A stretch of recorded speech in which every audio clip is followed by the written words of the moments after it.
नमस्कार, आज हम फाइनेंशियल ट्रेडिंग की दुनिया में अपना पहला कदम रखने जा रहे हैं। तो चलिए इसकी बिल्कुल बुनियादी बातों को समझते हैं।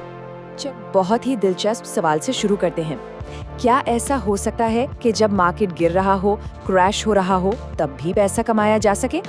सुनने में शायद अजीब लगे, पर बहुत से ट्रेडर्स का यही मानना है कि असली पैसा तो गिरते हुए बाजार में ही बनता है। आइए जानते हैं कैसे। तो सबसे ये समझते हैं कि आखिर ये ट्रेडिंग है क्या। देखिए, आसान शब्दों में कहें तो ये किसी भी फाइनेंशियल एसेट जैसे स्टॉक या क्रिप्टो को खरीदने और बेचने का काम है। पर यहाँ एक बात समझनी जरूरी है कि हम किसी कंपनी में हिस्सेदारी नहीं खरीद रहे। हमारा मकसद सिर्फ कीमतों के उतार चढ़ाव, मतलब उसकी चाल को पकड़कर उससे मुनाफा कमाना है। लोगों को पैसा कमाने का बस एक ही तरीका मालूम होता है, सस्ता खरीदो और महंगा बेच दो। लेकिन ट्रेडर्स के पास एक खुफिया हथियार होता है। वो पहले महंगा बेचकर बाद में सस्ता भी खरीद सकते हैं। इसे शॉर्ट सेलिंग। अब ये काम कैसे करती है? सोचिए, आपने अपने ब्रोकर से एक स्टॉक उधार लिया और उसे 100 रुपए में बेच दिया।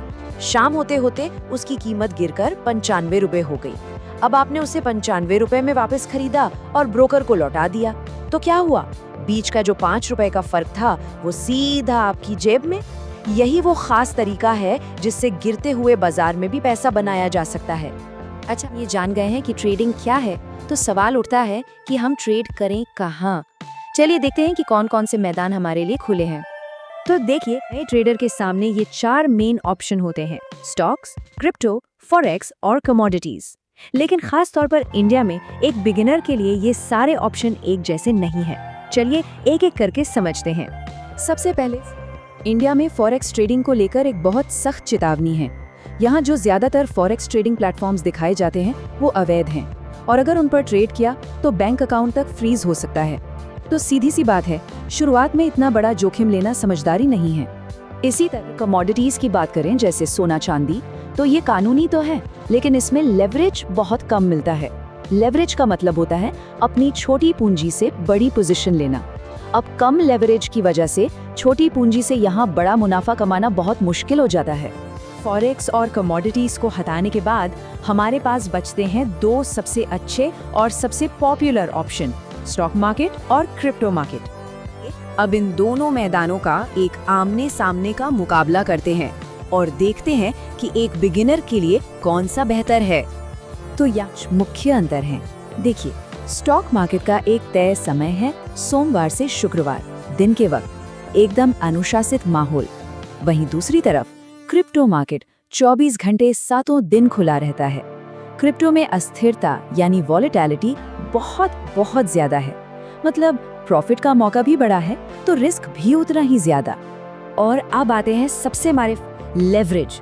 स्टॉक मार्केट में करीब 5 गुना लेवरेज मिलता है, लेकिन क्रिप्टो फ्यूचर्स में ये 200 गुना तक हो सकता है, 200x।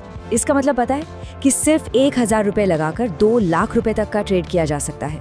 पर याद रहे, ये एक 2-धारी तलवार है। जितना बड़ा मुनाफा हो सकता है, नुकसान भी उतना ही बड़ा हो सकता है। तो एक बार मैदान चुन लिया तो अगला कदम है अपना ट्रेडिंग स्टाइल चुनना। ये ट्रेड आम तरीके हैं। इनमें से कुछ 100 मीटर की दौड़ जैसे तेज हैं, तो कुछ मैराथन की तरह लंबे।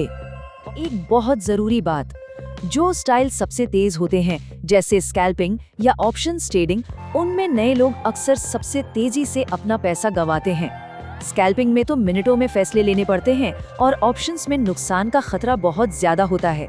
तो शुरुआत में इनसे दूर रहना ही बेहतर है। बिगिनर के लिए बचते हैं 2 सबसे अच्छे स्टाइल: इंट्राडे और स्विंग ट्रेडिंग। इंट्राडे में आप सुबह खरीदकर शाम तक बेच देते हैं, मतलब उसी दिन ट्रेड खत्म।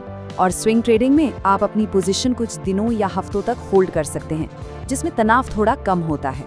अब इस पूरी बातचीत को कुछ सबसे जरूरी नियमों के साथ खत्म करते हैं। ये वो नियम है जो किसी भी नए ट्रेडर के लिए बहुत अहम है। सवाल आता है कि शुरुआत कितने पैसों से की जाए। वैसे तो क्रिप्टो में कम से भी शुरू कर सकते हैं, लेकिन ट्रेडिंग को ठीक से सीखने के लिए 10,000 रुपए एक अच्छी शुरुआती रकम मानी जाती है। इससे आप असल में ट्रेड ले सकते हैं और बाजार को बेहतर ढंग से समझ सकते हैं। और पूंजी, ये सब अपनी जगह है, लेकिन एक ऐसा मनोवैज्ञानिक नियम है जो एक नए ट्रेडर को बड़ी बर्बादी से बचा सकता है। ये एक सुनहरा नियम से गांठ बांध लीजिए। कभी भी उधार के पैसे से ट्रेड नहीं करना, क्योंकि उधार का पैसा अपने साथ डर लेकर आता है और डर में लिए गए फैसले 99.9% मामलों में गलत ही साबित होते हैं। अगर पैसे की तंगी है तो ट्रेडिंग उसका जवाब नहीं है। पहले एक स्थिर आमदनी का जरिया बनाना ज्यादा जरूरी है। तो इस पहले अब सवाल ये है कि कौन सा रास्ता ज्यादा सही लगता है? क्या स्टॉक मार्केट की अनुशासित तय घंटों वाली दुनिया बेहतर है या फिर क्रिप्टो का 24 घंटे 7 दिन चलने वाला रोमांचक बाजार? इसका जवाब सिर्फ आपके अपने व्यक्तित्व और लाइफस्टाइल में ही छिपा है। शेयर बाजार में निवेश बाजार के जोखिम के अधीन है। मैं कोई सेबी पंजीकृत रिसर्च एनालिस्ट नहीं हूँ। मेरी तरफ से मैं बेस्ट जानकारी प्रोवाइड करने का पूरा प्रयास करता हूँ, पर शेयर मार्केट में कोई भी ट्रेडिंग या निवेश का सिस्टम 100% परफेक्ट नहीं होता है। इस वीडियो में दिखाई गई जानकारी से आपको शेयर बाजार में 100% लाभ ही होगा, इसकी कोई गारंटी नहीं है। आपको इससे नुकसान भी उठाना पड़ सकता है। इस वीडियो में दिखाई गई जानकारी को सिर्फ एजुकेशनल पर्पज के लिए समझा जाए तथा इसमें बताई गई जानकारी का उपयोग स्वविवेक से करें। मैं इस वीडियो का निर्माता किसी भी नुकसान के लिए उत्तरदायी नहीं हूँ। Thank you.